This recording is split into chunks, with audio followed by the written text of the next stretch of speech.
ನಮಸ್ತೆ ಸ್ನೇಹಿತರೆ, ಇವತ್ತಿನ ತರಗತಿಯಲ್ಲಿ ನಾವು ಅಂತಿಮ BA ಸಮಾಜಶಾಸ್ತ್ರ ಗ್ರಾಮ ನಗರ ಸಮಾಜಶಾಸ್ತ್ರದ ಅಧ್ಯಯನ ಕೋರ್ಸ್ 3ರಲ್ಲಿ ಮುಖ್ಯವಾದ ಪ್ರಶ್ನೆಯ ಅಭ್ಯಾಸವನ್ನು ಮಾಡುವ ಪರೀಕ್ಷಾ ತಯಾರಿಯನ್ನು ಮಾಡಿಕೊಳ್ಳುವ. ನಾವು ಈಗಾಗಲೇ ಕೆಲವೊಂದು ಮುಖ್ಯವಾದ ಪ್ರಶ್ನೆಗಳನ್ನು ತಿಳ್ಕೊಂಡೆವು. ಇವತ್ತು ನಾವು ಘಟಕ 4ರಲ್ಲಿ ಬಂದಿರುವಂತಹ ಮುಖ್ಯವಾದ ಪ್ರಶ್ನೆಯ ಬಗ್ಗೆ ತಿಳ್ಕೊಳ್ಳುವ. ನಾವು ಗುರುತು ಹಾಕ್ಕೊಂಡಿರುವಂಥದ್ದು ಎಲ್ಲ ಪ್ರಶ್ನೆಗಳು ಕೂಡ ಹಳೆಯ ಪ್ರಶ್ನೆ ಪತ್ರಿಕೆಯಲ್ಲಿ ಬಂದಿರುವಂತಹ ಪ್ರಶ್ನೆಗಳು. ಪದೇ ಪದೇ ಬಂದಿರುವಂತಹ ಪ್ರಶ್ನೆಗಳನ್ನಷ್ಟೇ ನಾವು ತಿಳಿತಾ ಇರುವಂಥದ್ದು.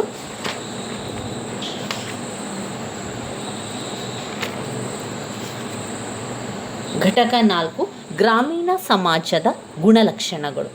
ಗ್ರಾಮೀಣ ಸಮಾಜದ ಗುಣಲಕ್ಷಣಗಳು 15 ಅಂಕಕ್ಕೆ ಕೇಳಿರುವಂತಹ ಪ್ರಶ್ನೆ. ಆರಂಭದಲ್ಲಿ ನಾವು ಪರೀಕ್ಷಾಭ್ಯಾಸವನ್ನು ಮಾಡಬೇಕಾದರೆ 15 ಅಂಕದ ಪ್ರಶ್ನೆಗಳನ್ನು ಮೊದಲಿಗೆ ಕಲಿತು ನಂತರ 10 ಅಂಕದ ಪ್ರಶ್ನೆ, 5 ಅಂಕದ ಪ್ರಶ್ನೆಯನ್ನು ಕಲಿತಾ ಹೋಗುವ. 15 ಅಂಕದ ಪ್ರಶ್ನೆ ಬಂದಾಗ ನಾವು ಸಾಧಾರಣವಾಗಿ 4ರಿಂದ 5 ಪುಟದಷ್ಟು ನಮ್ಮ ಉತ್ತರ ಇರಬೇಕು. ಪಾಯಿಂಟ್ಸ್ಗಳಿದ್ದರೆ ಆ ಪಾಯಿಂಟ್ಸ್ಗಳನ್ನು ಅರ್ಥ ಮಾಡಿಕೊಂಡು ಕಲಿಯಿರಿ. ಒಂದು ವೇಳೆ ಆ ರೀತಿ ನಿಮ್ಗೆ ಆಗ್ತಾ ಇಲ್ಲ ಅಂತಾದರೆ ಬಾಯ್ಪಾಠ ಮಾಡಿ ಆ ಪಾಯಿಂಟ್ಸ್ಗಳನ್ನು ಸರಿಯಾಗಿ ಕಲಿತುಕೊಳ್ಳಿ. ಒಂದು ವೇಳೆ ನೀವು ಆ ರೀತಿ ಪಾಯಿಂಟ್ಸ್ಗಳನ್ನು ಮೊದಲಿಗೆ ಕಲಿತುಕೊಂಡು ನಂತರ ಆ ಪಾಯಿಂಟ್ಸಲ್ಲಿರುವಂಥ ವಿವರಣೆಯನ್ನು ಕಲಿಬೋದು. ಇಲ್ಲ ಅಂತಾದರೆ ಪಾಯಿಂಟ್ಸ್ಗಳ ಜೊತೆಯಾಗಿ ಕಲಿತುಕೊಂಡು ಹೋಗುವಂಥದ್ದು.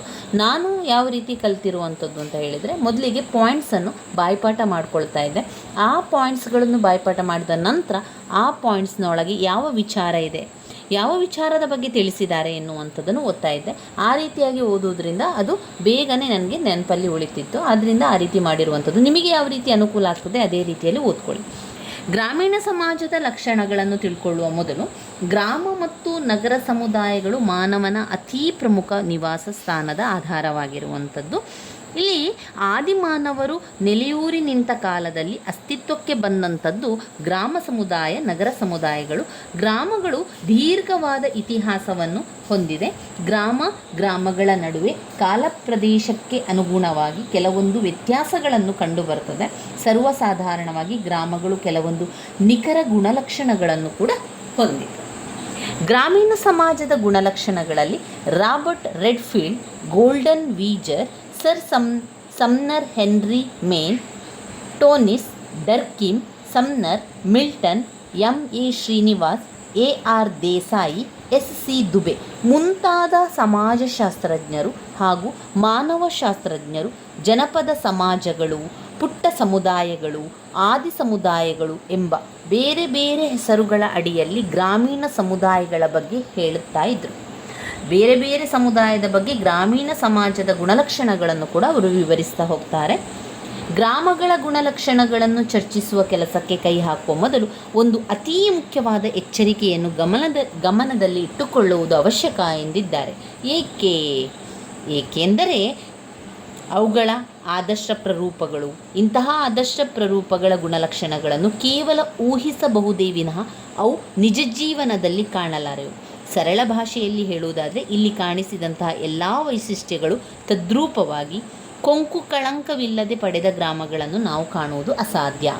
ಅದರ ಬದಲಾಗಿ ಈ ಗುಣಲಕ್ಷಣಗಳನ್ನು ಸರಿಸುಮಾರಾಗಿ ಹತ್ತಿರವಾಗಿ ಹೊಂದಿದ ಗ್ರಾಮಗಳನ್ನು ಕಾಣಬಹುದು.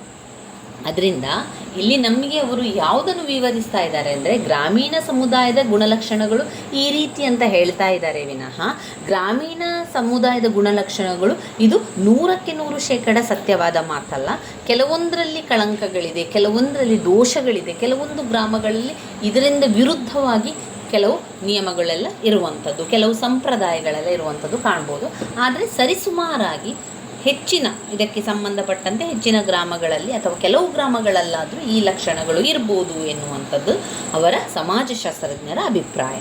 ಅದರಲ್ಲಿ ಅವರು ಕೊಟ್ಟಿರುವಂತಹ ಗುಣಲಕ್ಷಣಗಳು ಅಂತ ಹೇಳಿದರೆ, ಒಂದು ಪ್ರದೇಶ ಅಂತ ಬಂದಾಗ ಆದರ್ಶ ಪ್ರರೂಪ ಗ್ರಾಮಗಳು ತಮ್ಮದೇ ಆದ ಹೊರ ಜಗತ್ತಿನೊಂದಿಗೆ ಸಂಬಂಧವಿಲ್ಲದ ಏಕಾಂತವಾದ ಪ್ರತ್ಯೇಕ ನೆಲೆಯನ್ನು ಹೊಂದಿರುತ್ತದೆ.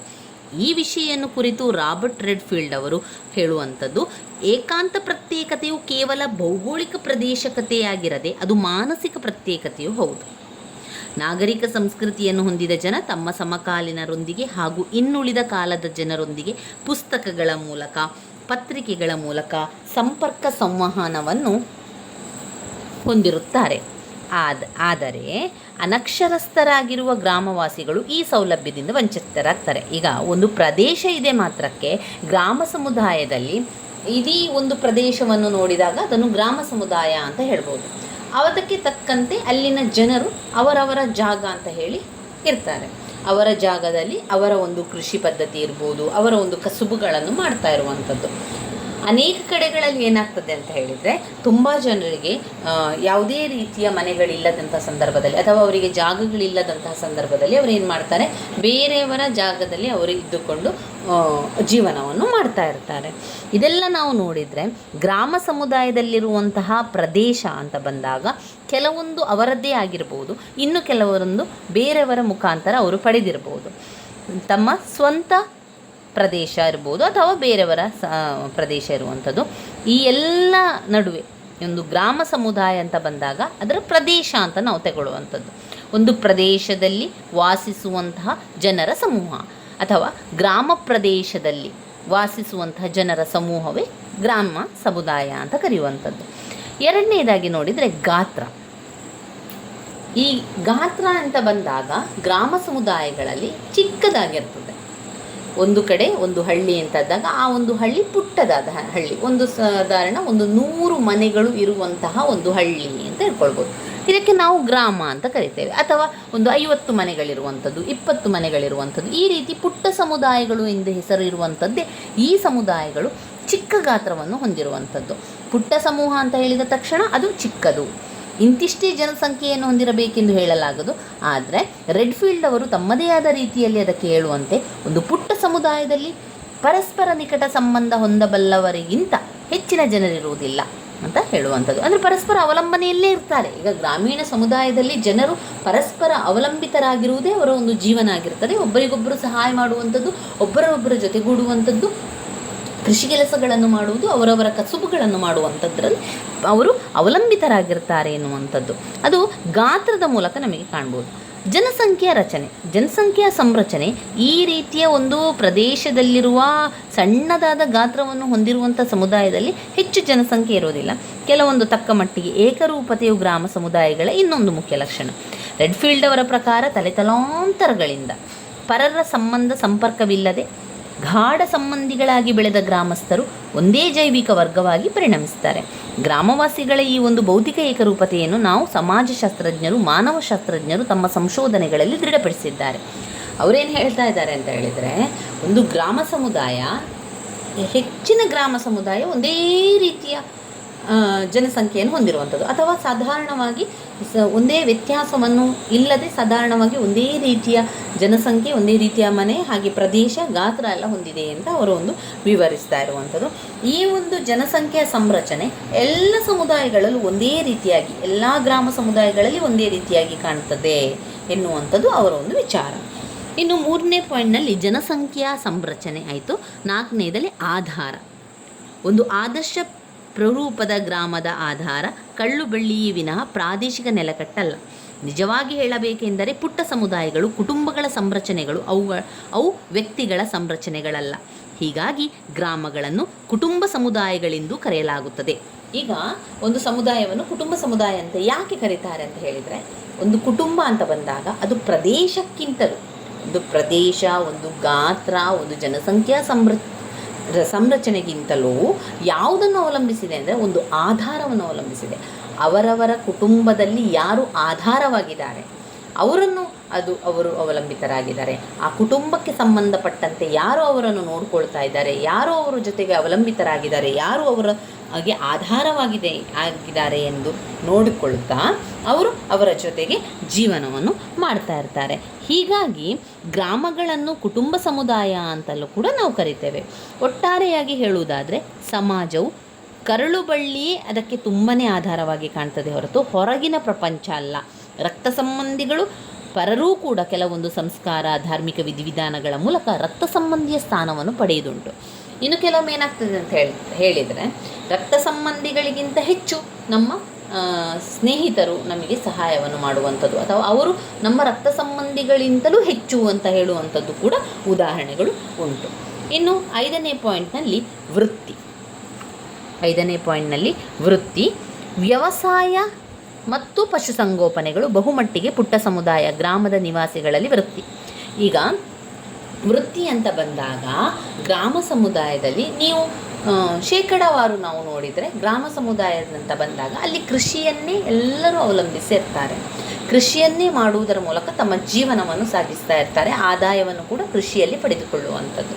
ಹೈನುಗಾರಿಕೆ ಮಾಡ್ತಾರೆ, ಕೋಳಿ ಸಾಕಣೆ ಮಾಡುವಂಥದ್ದು, ಹಂದಿ ಸಾಕಣೆ ಮಾಡುವಂಥದ್ದು, ಇನ್ನು ತರಕಾರಿಗಳನ್ನು ಬೆಳೆಸುವಂಥದ್ದು, ಬುಟ್ಟಿ ಹೆಣೆಯುವಂಥದ್ದು, ಈ ಎಲ್ಲ ಕೆಲಸಗಳನ್ನು ಗ್ರಾಮ ಎನ್ನುವಂಥ ಒಂದು ಪುಟ್ಟದಾದ ಸಮುದಾಯದಲ್ಲಿ ಅವರು ಮಾಡುವಂಥದ್ದು. ಹಣ್ಣು ಹಂಪಲುಗಳನ್ನು ಮಾರಾಟ ಮಾಡುವುದು, ಮೀನುಗಾರಿಕೆಯನ್ನು ಮಾಡುವುದು, ಮೀನು ಸಾಕಾಣಿಕೆಯನ್ನು ಮಾಡುವುದು, ಕೃಷಿ ಭೂಮಿಯನ್ನಿಟ್ಟುಕೊಂಡು ತೋಟಗಳನ್ನು ಹಾಕುವುದು, ಈ ರೀತಿಯಾಗಿ ವೃತ್ತಿಗಳನ್ನು ನಾವು ಗ್ರಾಮ ಸಮುದಾಯದಲ್ಲಿ ಕಾಣಬಹುದಾದಂಥ ವಿಚಾರ.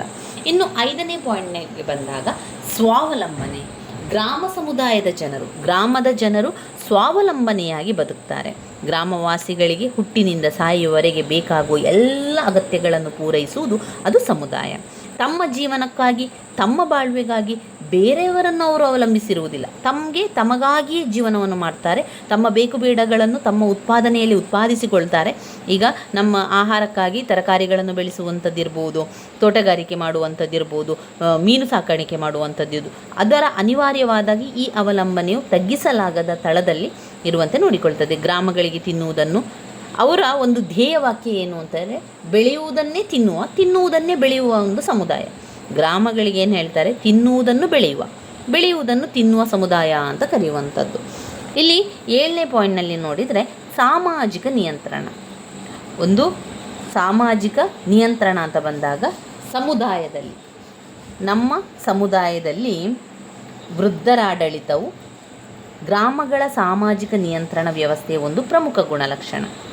ಅನಕ್ಷರತೆ, ಬಾಯಿ ಮಾತಿನ ಸಂಪ್ರದಾಯ, ವೃದ್ಧಾಡಳಿತ ಅಂದರೆ ಪ್ರಾಯದವರಿದ್ದಾಗ, ಈಗ ಒಂದು ಗ್ರಾಮ ಸಮುದಾಯ ಅಂತ ಬಂದಾಗ ನಾವು ಅವಿಭಕ್ತ ಕುಟುಂಬದಲ್ಲಿರ್ತೇವೆ. ಆ ಕುಟುಂಬದಲ್ಲಿ ಒಬ್ಬರು ವಯಸ್ಸಾದವರು, ಪ್ರಾಯದವರು, ಅವರು ಇಡೀ ಕುಟುಂಬಕ್ಕೆ ಅವರೇ ಒಂದು ಪ್ರಧಾನ ಸ್ಥಾನವನ್ನು ಹೊಂದಿರ್ತಾರೆ. ಅವರು ಹೇಳಿದಂತೆ ಎಲ್ಲರೂ ಕೂಡ ನಡೆದುಕೊಳ್ಳುವಂಥದ್ದನ್ನು ಮಾಡ್ತಾರೆ.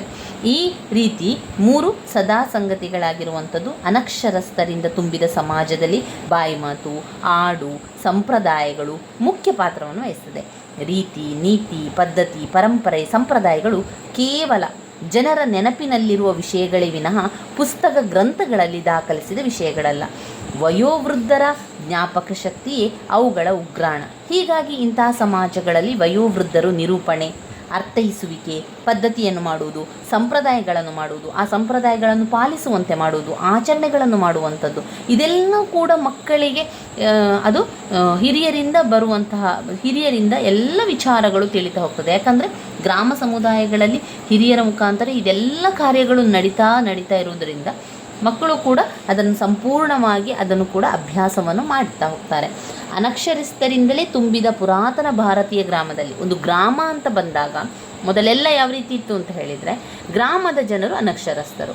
ಗ್ರಾಮದ ಜನರು ಹಳ್ಳಿಯ ಜನರಿಗೆ ಗೊತ್ತಿಲ್ಲ, ಹಳ್ಳಿಯ ಜನರಿಗೆ ಓದು ಬರಹ ಇಲ್ಲ ಎನ್ನುವಂಥದ್ದಿತ್ತು ಒಂದಾನೊಂದು ಕಾಲದಲ್ಲಿ. ಆದರೆ ಈಗ ತುಂಬಾ ಮುಂದುವರೆದಿದೆ. ಗ್ರಾಮದ ಪ್ರತಿಯೊಬ್ಬ ಮನೆಯಲ್ಲಿಯೂ ಕೂಡ ವಿದ್ಯಾಭ್ಯಾಸವನ್ನು ಮಾಡ್ತಾ ಇದ್ದಾರೆ. ಪ್ರತಿಯೊಬ್ಬರು ಮಕ್ಕಳು ಕೂಡ ಶಾಲೆಗೆ ಹೋಗ್ತಾ ಇದ್ದಾರೆ, ವಿದ್ಯಾಭ್ಯಾಸವನ್ನು ಮಾಡ್ತಾ ಇದ್ದಾರೆ.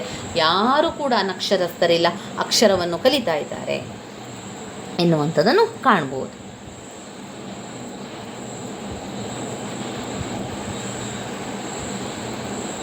ಇತ್ತೀಚಿನ ಒಂದು ಕಥೆಯಲ್ಲಿ ಅವರು ಹೇಳ್ತಾರೆ ನೋಡಿ. ಇತ್ತೀಚಿನ ತಮಿಳುನಾಡಿನ ಚಿಂಗ್ಲೆಪುತ ಜಿಲ್ಲೆಯ ಉತ್ತರ ಮಲ್ಲೂರು ಎಂಬ ಗ್ರಾಮದಲ್ಲಿ 11ನೇ ಶತಮಾನದ ಕೆಲವೊಂದು ಶಿಲಾಶಾಸನಗಳ ಉತ್ಖನನವಾಯಿತು.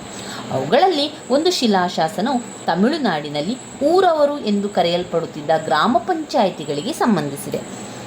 ಈ ಶಾಸನದಲ್ಲಿ ಊರವರ ಸದಸ್ಯರಾಗಲು ಬಯಸುವ ವ್ಯಕ್ತಿಯು ಯಾವ್ಯಾವ ಅರ್ಹತೆಗಳನ್ನು ಹೊಂದಿರಬೇಕೆಂದು ನಮೂದಿಸಲಾಗಿತ್ತು.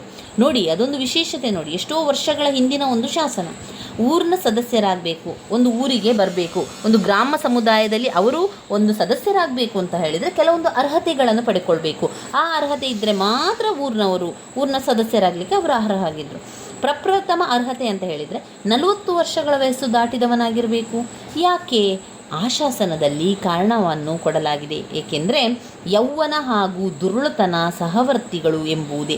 ಅದರ ಅರ್ಥ ಪರಂಪರೆಯ ಅರಿವಿಲ್ಲದೆ ಹಾಗೂ ಅವುಗಳ ಮಹತ್ವವನ್ನರಿಯದ ಯುವಕರು ಈ ಒಂದು ಸಮೂಹದಲ್ಲಿ, ಈ ಗ್ರಾಮ ಸಮುದಾಯದಲ್ಲಿ ಬಂದು ನಮ್ಮ ಸಮಾಜವನ್ನು ಹಾಳುಗೆಡಬಾರ್ದು, ಹದಗೆಡಿಸುವ ವ್ಯಕ್ತಿಯು ನಮಗೆ ಬೇಡ ಎನ್ನುವಂಥ ಕಾರಣದಿಂದಾಗಿ 40 ವರ್ಷದ ಮೇಲ್ಪಟ್ಟಂತಹ ಅವರು ಮಾತ್ರ ಬರಬೇಕು ಅಂತ ಬರೆದಿತ್ತು. ಪರಂಪರೆಯನ್ನು ಉಲ್ಲಂಘಿಸಿ ಸಮಾಜದ ಸ್ವಾಸ್ಥ್ಯವನ್ನು ಹದಗೆಡಿಸುವ ಪ್ರವೃತ್ತಿಯನ್ನು ಹೊಂದಿಸುವುದರಿಂದ ಅವರು ಸಮಾಜದ ಮುಖ್ಯಸ್ಥರಾಗಲು ಅನರ್ಹರು. ಆದರೆ ವಯೋವೃದ್ಧರು ಹಾಗಲ್ಲ. ಗ್ರಾಮದ ಪರಂಪರೆಗಳ ಸಂಪೂರ್ಣ ಜ್ಞಾನವನ್ನು ಹೊಂದಿರುವವರು ಅವರು ಪರಂಪರೆಗಳನ್ನು ಚಾಚೂ ತಪ್ಪದೆ ಜಾರಿಗೊಳಿಸಲು ಅರ್ಹರಾದ್ದರಿಂದ ಅವರೇ ಗ್ರಾಮಗಳ ಯಜಮಾನರಾಗಲು ತಕ್ಕವರು ಎಂದು ಅವರು ಆ ಒಂದು ಶಾಸನದಲ್ಲಿ ಬರೆದಿತ್ತು. ಅದರಿಂದ ಸಾಮಾಜಿಕ ನಿಯಂತ್ರಣವನ್ನು ಮಾಡುವಂಥದ್ದು ಹಿರಿಯರ ಒಂದು ಸ್ಥಾನವಾಗಿತ್ತು. ಇನ್ನು ಸಂಚಲನೆ ಅಂತ ಬಂದಾಗ ಆದರ್ಶ ಪ್ರರೂಪ ಗ್ರಾಮಗಳಲ್ಲಿ ಸಾಮಾಜಿಕ ಹಾಗೂ ಆಂತರಿಕ ಸಂಚಲನೆಯ ಪ್ರಮಾಣ ಅತೀ ಕಡಿಮೆ ಅಂತಲೇ ಹೇಳ್ಬೋದು. ಈ ಸಂಚಲನೆ ಅಂತ ಹೇಳಿದರೆ ಒಂದು ಕಡೆಯಿಂದ ಇನ್ನೊಂದು ಕಡೆಗೆ ಹೋಗುವಂಥದ್ದು ಅಥವಾ ಒಂದು ತಲೆಮಾರಿನಿಂದ ಇನ್ನೊಂದು ತಲೆಮಾರಿಗೆ ವರ್ಗಾವಣೆ ಆಗುವಂಥದ್ದು. ಯಾವುದು? ಒಂದು ರೀತಿಯ ಗುಣ ಇರ್ಬೋದು, ವಿಚಾರಗಳಿರ್ಬೋದು, ಸ್ಥಾನಮಾನಗಳಿರ್ಬೋದು.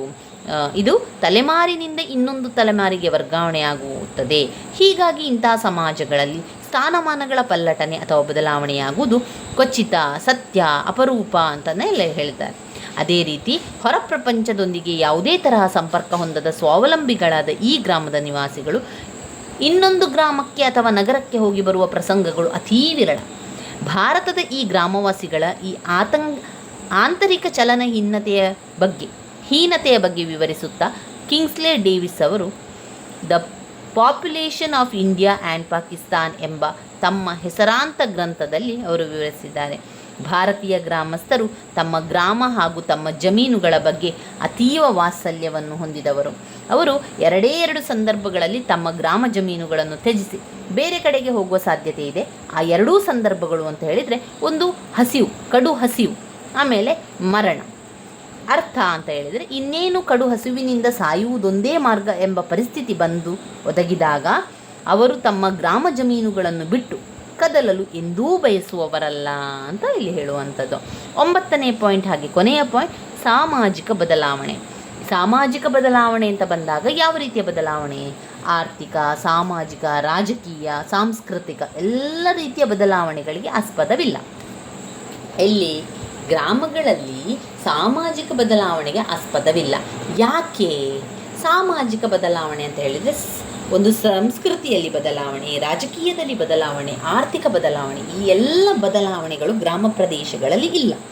ಸಮಾಜದ ಬದಲಾವಣೆಯನ್ನು ತಂದೊಡ್ಡುವ ಬಾಹ್ಯ ಹಾಗೂ ಆಂತರಿಕ ಬದಲಾವಣೆ ಕಾರಣಾಂಶಗಳಿಗೆ ದೂರವಿದ್ದ ಈ ಸಮುದಾಯಗಳು ಬದಲಾವಣಾ ನಿರೋಧಕ ಸಮುದಾಯಗಳು ಅಂತ ಹೇಳ್ಬೋದು.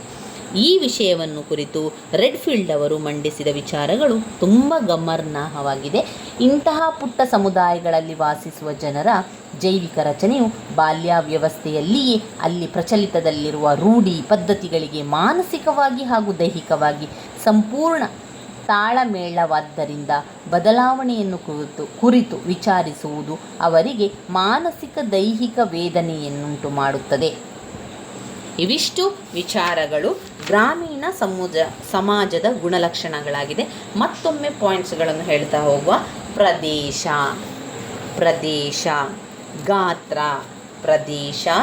ಗಾತ್ರ, ಜನಸಂಖ್ಯಾ ಸಂರಚನೆ. ಪ್ರದೇಶ, ಗಾತ್ರ, ಜನಸಂಖ್ಯಾ ಸಂರಚನೆ. 4 ಆಧಾರ, 5 ವೃತ್ತಿ, 6 ಸ್ವಾವಲಂಬನೆ, 7 ಸಾಮಾಜಿಕ ನಿಯಂತ್ರಣ, ಸಂಚಲನೆ, ಸಾಮಾಜಿಕ ಬದಲಾವಣೆ. ಗ್ರಾಮೀಣ ಸಮಾಜದ ಗುಣಲಕ್ಷಣಗಳು. 1 ಪ್ರದೇಶ, ಗಾತ್ರ, ಜನಸಂಖ್ಯಾ ಸಂರಚನೆ, ಆಧಾರ, ವೃತ್ತಿ, ಸ್ವಾವಲಂಬನೆ, ಸಾಮಾಜಿಕ ನಿಯಂತ್ರಣ, ಸಂಚಲನೆ,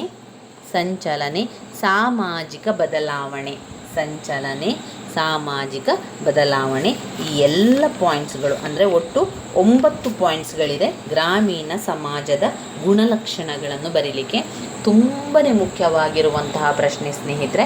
ನೀವು ಹಳೆಯ ಪ್ರಶ್ನೆ ಪತ್ರಿಕೆಗಳನ್ನು ನೋಡಿಕೊಂಡ್ರೆ ನಿಮಗೆ ಅದರಲ್ಲಿ ಗೊತ್ತಾಗ್ತದೆ ಗ್ರಾಮೀಣ ಸಮಾಜದ ಗುಣಲಕ್ಷಣಗಳನ್ನು ಎಷ್ಟು ಬಾರಿ ಕೇಳಿದ್ದಾರೆ, ಹೇಗೆ ಕೇಳಿದ್ದಾರೆ, ಯಾವ ಪ್ರಶ್ನೆಯಾಗಿ ಕೇಳಿದ್ದಾರೆ ಅಂತ.